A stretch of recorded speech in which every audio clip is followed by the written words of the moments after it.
마크 주커버그와 일론 머스크가 말했습니다. 이것을 도입하자고 말입니다.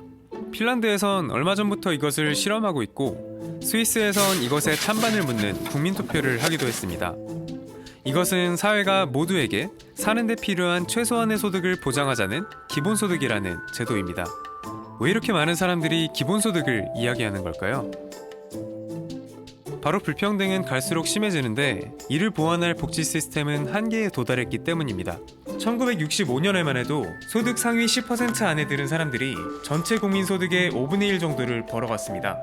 그런데 이 수치가 2015년에는 절반이 될 정도로 불평등이 심해졌습니다. 한편 보통 사람들의 삶은 갈수록 어려워지고 있습니다.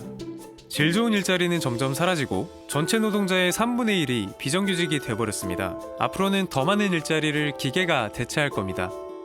그런데 이럴수록 복지제도는 한계에 부딪히고 있습니다. 왜냐면 우리의 복지체계가 일자리를 중심으로 만들어졌기 때문인데요. 이게 무슨 말이냐?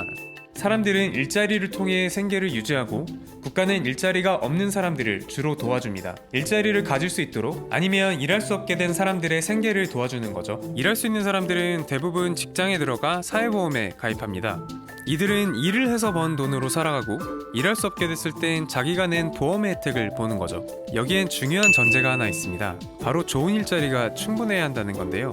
그래야 재원도 충분히 조달되고 국가는 이 돈으로 일자리를 갖지 못하는 사람들을 도울 수 있습니다. 실제로 좋은 일자리가 충분히 늘어났던 고도성장기엔 이 제도가 그럭저럭 잘 작동해왔습니다. 그런데 이제는 그렇지 않습니다. 비정규직이 늘어난다는 말은 사회보험에 가입돼 혜택을 볼 수 있는 사람들이 줄어든다는 말, 즉 복지의 사각지대가 늘어난다는 말입니다. 충분한 일자리를 전제로 짜여진 복지제도가 한계에 부딪히고 많은 사람들의 삶이 위기에 처했다는 겁니다. 기본소득은 이런 위기에 대한 대안으로 떠오르고 있습니다. 이제는 일자리에 모든 걸 맡기기가 어려워졌으니 관점을 좀 바꿔보자는 거죠. 이제는 사회가 조건 없이 최소한의 생활을 보장해주자는 겁니다. 이러한 기본소득에는 중요한 몇 가지 특징이 있습니다. 첫째, 기본소득은 모두에게 지급합니다. 사회 구성원이라면 누구나 인간다운 삶을 누릴 권리가 있고 그렇기 때문에 모두에게 그 기본적인 권리를 보장해주자는 겁니다. 둘째, 기본소득은 조건을 따지지 않습니다. 일을 하든 안 하든 소득이 많든 적든 따지지 않습니다. 셋째, 기본소득은 가구 단위로 지급하지 않고 개개인에게 각각 지급합니다. 한 가족을 가장과 피부양자라는 종속된 관계가 아닌 모두가 동등한 관계로 본다는 거죠. 넷째, 어쩌다 한번 지급하는 게 아니라 매달 혹은 매주 꾸준히 지급합니다. 안정된 생계 속에서 미래를 준비하고 일상을 변화시킬 수 있도록 말입니다. 마지막으로 기본소득은 사용처를 정해놓지 않고 본인 마음대로 쓸 수 있도록 현금으로 지급합니다. 이 정도 설명을 들으면 이런 질문이 떠오르실 겁니다. 다 좋은데 막대한 돈이 들지 않나? 이게 도대체 가능한 건가? 관점을 바꾸면 충분히 가능합니다. 기본소득은 사회가 공유한 부를 모두에게 나눠주자는 개념입니다. 사회가 공유한 부란 대체 뭘까요? 사실 소수에게 집중된 막대한 부는 원래 모두의 것이라고 할 수 있는 자원에서 나오는 경우가 많습니다. 땅이나 석유, 데이터 같은 것들이 그렇습니다. 페이스북, 네이버 같은 곳엔 수많은 사람들이 만들어낸 엄청난 양의 데이터가 있습니다. 이런 기업들은 바로 이 데이터로 돈을 버는데요. 이 돈이 다 페이스북, 네이버 돈이라고 할 수 있을까요?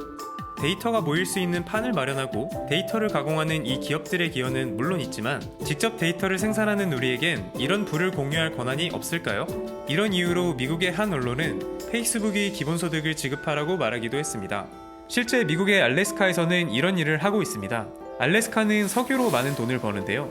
이미 1982년부터 이 수익의 일부를 주민들에게 기본소득 형태로 나눠주고 있습니다. 석유가 모두의 것이라는 합의가 있었기에 가능한 일이었죠. 이런 식으로 사회가 공유한 부를 구성원의 최소한의 삶을 보장하기 위해 나눌 수 있다는 관점의 전환이 있다면 기본소득은 충분히 가능합니다. 이미 많은 나라들에서 어느 정도가 적절한지 효과가 어떻게 될지 등에 대해 논의가 시작됐습니다. 많은 사람들의 기본적인 삶이 위협받고 있는 이 시점에 우리도 더 늦기 전에 기본소득을 얘기해봐야 하지 않을까요?